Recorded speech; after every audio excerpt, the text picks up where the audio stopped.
I never knew what it was like to have a normal family.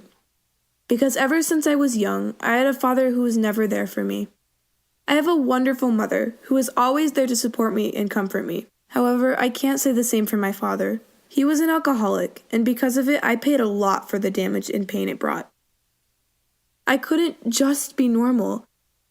I couldn't invite my friends to my house because I was scared my father would be drunk and that he would embarrass me in front of them. I was often jealous of my friends because they had dads who were there to be a part of their lives. My dad was rarely a part of my life. He was often not even home, and when he wasn't in his right state of mind because he was drunk. And even when he wasn't drinking, he shut me and my family out of his life. He would stay in his room watching TV or playing video games almost all of the time that he was home. It was as if I had been replaced by a computer.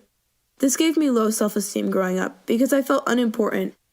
It broke me down, and I was often scared to come home because I knew what awaited me was only a torn family. I remember one night, I was sitting at our kitchen table while my mom was cooking dinner, and I could hear my dad teasing my sister from upstairs, and I could tell he was drunk because his words were slurred. She finally couldn't take it anymore, and she screamed at him, "Stop it, you're drunk!" Me and my mom were just in shock that my sister had stood up to him. My dad yelled at her and accused her that my mom had told her that he was drunk. Then he proceeded to stomp downstairs to where my mom was standing in the kitchen. He yelled at her. I was sobbing, hunched over in my chair, when he snatched a glass bowl off the table and slammed it to the ground. He stared coldly at me, as if I didn't matter. He stomped back up the stairs and slammed the door. I didn't see him for what felt like weeks. A few years later, he was arrested under charges of domestic violence and child abuse. He had never physically hurt me, but he had said so many damaging things that by the time he was arrested, I had such a low self-esteem and self-worth that it was actually a relief to see him go.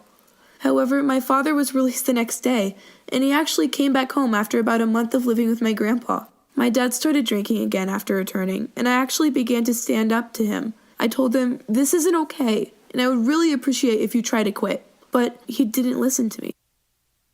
Those few months he lived with us after being arrested was one of the hardest times in my life. Then, one day, my mom just had enough, and she kicked him out, followed by a divorce.